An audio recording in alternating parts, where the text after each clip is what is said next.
राष्ट्रवादीचे राष्ट्रीय अध्यक्ष, राज्याचे उपमुख्यमंत्री, जे वित्त आणि अर्थमंत्री पण आहेत, यांनी महाराष्ट्र राज्याचा अतिरिक्त बजेट 24-25 ज्यावेळेला सदनामध्ये सादर केलं, त्यावेळेला राज्याचे लाडके मुख्यमंत्री माननीय एकनाथरावजी शिंदेसाहेब यांच्या नेतृत्वाखाली उपमुख्यमंत्री माननीय देवेंद्रजी फडणवीस साहेब या महायुतीच्या सरकारने एक महत्त्वाकांक्षी योजना महाराष्ट्रातल्या तमाम माझ्या माता भगिनींसाठी त्याची घोषणा केली।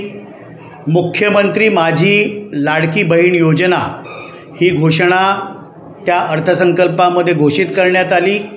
वय वर्ष 21 ते 60 महाराष्ट्रातल्या राहणाऱ्या तमाम माझ्या माता भगिनींना प्रतिमाह 1500 रुपये दरमहा त्यांच्या अकाउंटमध्ये क्रेडिट होणार आहेत। आणि मुख्यमंत्र्यांच्या नेतृत्वाखाली या महायुतीच्या सरकारने घोषणा जाहीर केल्या राष्ट्रवादी काँग्रेस पार्टी ठाणे शहर जिल्ह्याच्या वतीने जे आमचं फ्लावर व्हॅली इथे मध्यवर्ती कार्यालय आहे, इथे शनिवार दिनांक 6 जुलै 2024 आणि रविवार दिनांक 7 जुलै 2024 रोजी सकाळी 10 ते 5 ह्या वेळेमध्ये माझ्या माता भगिनींसाठी अधिवास दाखला, जो डोमिसाईलचं सर्टिफिकेट लागणार आहे, तो फॉर्म भरताना आणि 2.5 लाखापेक्षा कमी उत्पन्न असलेला उत्पन्नाचा दाखला, ह्या दोन्ही दाखल्यांचं मोफत शिबिर आम्ही ठेवलेलं आहे।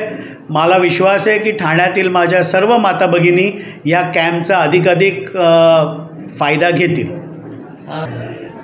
शेवटी महायुतीचं सरकार आहे, या योजनेला नाव माननीय मुख्यमंत्र्यांच्या नावानेच ही लाडकी बहीण योजना आहे, पण त्या योजनेची घोषणा आमचे नेते, राज्याचे उपमुख्यमंत्री व अर्थ व वित्तमंत्री माननीय अजितदादा पवार साहेबांनी केल्यानंतर राष्ट्रवादीचे कार्यकर्ते म्हणून ही योजना यशस्वीरित्या महाराष्ट्रामध्ये अंमलात यावी यासाठी आम्ही या कामाला लागलेलो होतो।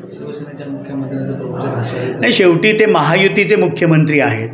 ते जरी शिवसेनेचे प्रमुख नेते असले तरी ते महायुतीचे मुख्यमंत्री आहेत आणि राष्ट्रवादी काँग्रेस पार्टी या महायुतीतल्या सरकारमधला एक महत्त्वाचा घटक पक्ष आहे।